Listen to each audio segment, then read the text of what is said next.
युधिष्ठिर की कहानी केवल एक राजा या योद्धा की कथा नहीं है, बल्कि ये धर्म, सत्य, संघर्ष और मानवीय कमजोरी की गहराइयों को छूने वाली एक महागाथा है जो महाभारत में विस्तार से वर्णित है।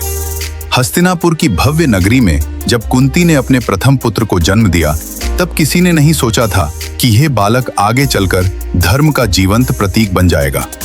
ये बालक था युधिष्ठिर, शांत, गंभीर और असाधारण रूप से सत्यप्रिय।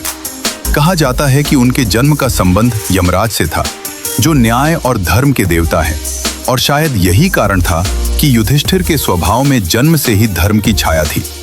उनका बचपन अपने भाइयों भीम, अर्जुन, नकुल और सहदेव के साथ बीता। पांचों भाई स्वभाव में अलग थे, लेकिन युधिष्ठिर सबसे अलग थे। वे युद्ध से अधिक न्याय को महत्व देते थे। जहां भीम बलशाली थे, अर्जुन महान धनुर्धर, वहीं युधिष्ठिर बुद्धि और नीति के धनी थे। हस्तिनापुर में उनका पालन पोषण भीष्म, द्रोणाचार्य और कृपाचार्य जैसे महान व्यक्तियों के सानिध्य में हुआ। उन्होंने शास्त्रों, राजनीति और धर्म का गहन अध्ययन किया। वे जानते थे कि शक्ति का उपयोग तभी उचित है जब वह धर्म की रक्षा के लिए हो। लेकिन उनका जीवन आसान नहीं था। उनके चचेरे भाई दुर्योधन को पांडवों से ईर्ष्या थी। ये ईर्ष्या धीरे धीरे द्वेष में बदल गई। युधिष्ठिर ने हमेशा शांति बनाए रखने की कोशिश की, लेकिन परिस्थितियां उन्हें बार बार संघर्ष की ओर धकेलती रहीं। समय बीता और युधिष्ठिर को इंद्रप्रस्थ का राजा बनाया गया। उन्होंने अपने राज्य को न्याय और धर्म के आधार पर चलाया। उनकी प्रजा उन्हें प्रेम करती थी क्योंकि वे निष्पक्ष थे। उनके शासन में समृद्धि और शांति थी। उन्होंने राजसूय यज्ञ भी किया, जिससे उनकी प्रतिष्ठा और बढ़ गई। लेकिन यही सफलता दुर्योधन के लिए असहनीय हो गई। फिर आया वह क्षण जिसने युधिष्ठिर के जीवन को बदल दिया, जुए का खेल। शकुनी की चालों में फंसकर युधिष्ठिर ने सब कुछ दांव पर लगा दिया, अपना राज्य, अपने भाई, यहाँ तक कि द्रौपदी को भी। यह उनकी सबसे बड़ी भूल थी। धर्मराज होने के बावजूद उस क्षण वे अपने विवेक से भटक गए। द्रौपदी का अपमान सभा में हुआ और युधिष्ठिर मौन रहे। यह मौन उनके जीवन का सबसे बड़ा बोझ बन गया। उन्होंने सब कुछ खो दिया और उन्हें अपने भाइयों के साथ वनवास जाना पड़ा। वनवास के वर्षों में युधिष्ठिर ने बहुत कुछ सीखा।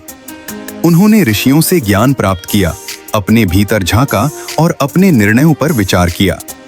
वे समझने लगे कि धर्म केवल नियमों का पालन नहीं, बल्कि परिस्थितियों के अनुसार सही निर्णय लेना भी है। वनवास के दौरान एक प्रसिद्ध घटना हुई, यक्ष प्रश्न। जब उनके सभी भाई एक एक करके बेहोश हो गए, तब युधिष्ठिर ने यक्ष के कठिन प्रश्नों के उत्तर दिए। उनके उत्तरों में गहरी बुद्धिमत्ता और धर्म की समझ झलकती थी। इस घटना ने सिद्ध कर दिया कि वे केवल नाम के धर्मराज नहीं, बल्कि वास्तव में ज्ञान और विवेक के प्रतीक हैं। 13 वर्ष के वनवास के बाद जब वे लौटे, तो उन्होंने शांति का मार्ग अपनाने की कोशिश की। उन्होंने केवल 5 गांव मांगे, लेकिन दुर्योधन ने सुई की नोक के बराबर भूमि देने से भी इनकार कर दिया। तब युद्ध अनिवार्य हो गया। कुरुक्षेत्र युद्ध शुरू हुआ। युधिष्ठिर युद्ध में भी धर्म का पालन करना चाहते थे, लेकिन युद्ध का स्वभाव ही ऐसा होता है कि वहां कठोर निर्णय लेने पड़ते हैं। उन्होंने युद्ध में भाग लिया, लेकिन उनका मन हमेशा द्वंद्व में रहा। जब भीष्म, द्रोणाचार्य और कर्ण जैसे महान योद्धा मारे गए, तो युधिष्ठिर का हृदय व्यथित हो उठा। विजय उनके लिए सुख नहीं, बल्कि एक भारी बोझ बन गई। युद्ध के बाद उन्हें हस्तिनापुर का राजा बनाया गया, लेकिन उनका मन शांत नहीं था। उन्हें लगता था कि इस विजय की कीमत बहुत अधिक थी।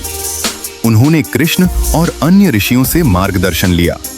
अंततः उन्होंने राजपाट त्यागने का निर्णय लिया और अपने भाइयों तथा द्रौपदी के साथ हिमालय की ओर प्रस्थान किया। यह यात्रा केवल शारीरिक नहीं, बल्कि आध्यात्मिक थी। एक एक करके उनके सभी साथी मार्ग में गिरते गए, लेकिन युधिष्ठिर आगे बढ़ते रहे। अंत में केवल वे और एक कुत्ता बचे। जब स्वर्ग के द्वार पर उन्हें उस कुत्ते को छोड़ने के लिए कहा गया, तो उन्होंने मना कर दिया। उन्होंने कहा कि जो उनके साथ अंत तक रहा, उसे वे नहीं छोड़ सकते। यह उनकी करुणा और धर्म का सर्वोच्च उदाहरण था। वह कुत्ता वास्तव में धर्म का रूप था, जो उनकी परीक्षा ले रहा था। युधिष्ठिर ने परीक्षा उत्तीर्ण की और स्वर्ग में प्रवेश किया। युधिष्ठिर की कहानी हमें यह सिखाती है कि धर्म का मार्ग सरल नहीं होता। इसमें गलतियां भी होती हैं, पछतावा भी होता है, लेकिन अंततः सच्चाई और करुणा ही मनुष्य को महान बनाती है।